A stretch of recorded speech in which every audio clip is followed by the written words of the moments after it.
But also thank you for your strong support to NATO, to our transatlantic alliance. In a more dangerous world, it's even more important that we have a strong bond between North America and Europe in NATO, as we have.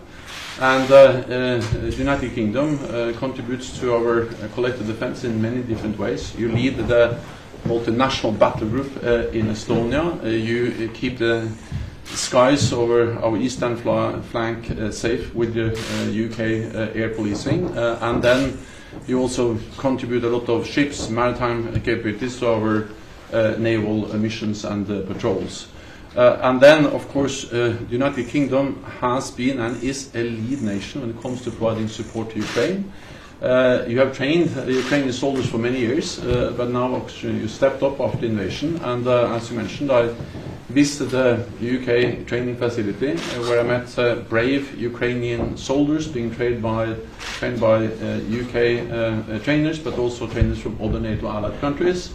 And that shows the leading role you have in the alliance. And then I'm absolutely certain that I can continue to count on the United Kingdom in a more contested world, and that we all need to invest more in our collective defense in a world where we are more challenged by authoritarian regimes. So thank you so much for having me here today. Well, thank you for those warm words. Lots for us to talk about, yeah. So let's get on with it. Thank you very much. The United Kingdom leads our multinational battle group in Estonia.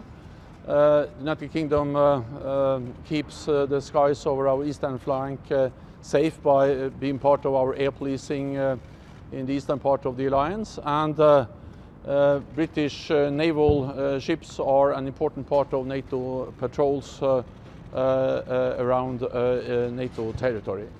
I also praised the Prime Minister for the strong support the United Kingdom provides to Ukraine.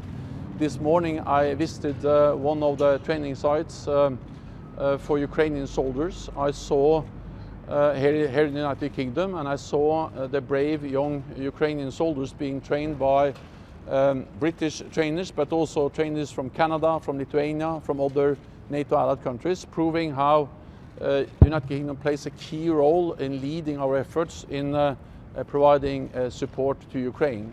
The United Kingdom have done that for many years, trained close to 30,000 Ukrainian soldiers, stepped up after invasion, and the message is that we need to continue to support Ukraine. If President Putin wins in Ukraine, it will be disastrous for the Ukrainians, but it also make us more vulnerable, because then the message to President Putin, to other authoritarian leaders, will be that they can get their way, achieve their goals by using brutal military force. So it was a good meeting, and I am confident that I can continue to count on the United Kingdom as a leading NATO ally. President Putin made several huge mistakes when he invaded Ukraine, strategic mistakes. One was to underestimate the Ukrainians, their courage, their commitment to fight and protect their own country. The other mistake he made was to underestimate NATO, allies, partners in our ability to support Ukraine. And what we have seen is that NATO allies and partners have provided unprecedented support to Ukraine. And what we see when you look at the opinion polls, the political messages from different NATO allied countries, is that we are ready to continue to provide support for as long as it takes. Of course, there are always some voices that have a different opinion. That's always the case in democratic societies. But the overall majority, the clear message from NATO allies, is that we will continue to support Ukraine. It's in our interest that they win, that Ukraine prevails as a sovereign, independent nation in Europe. And when it comes to the elections in the United States, well, it's not for me to go into the details of those outcomes, especially because there's still counting going on. But it's absolutely clear that there is a strong bipartisan support in the United States for continued support for Ukraine, and that has not changed with the elections that has taken place in the United States yesterday. The United Kingdom has led by example over many years when it comes to also defense spending. spending more than 2% of GDP on defense. The United Kingdom has done that, and now more and more allies are following the example of the United Kingdom. Because in a more dangerous world, we need to invest more in our defense. And I'm absolutely confident that the United Kingdom will continue to lead by example on defense spending. We have seen the announcement, but we will of course wait and see what actually happens on the ground.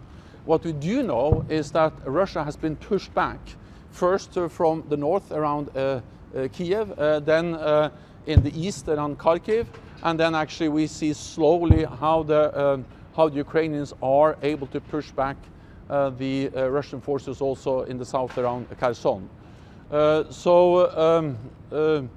It is encouraging to see how the brave Ukrainian forces are able to liberate more Ukrainian territory.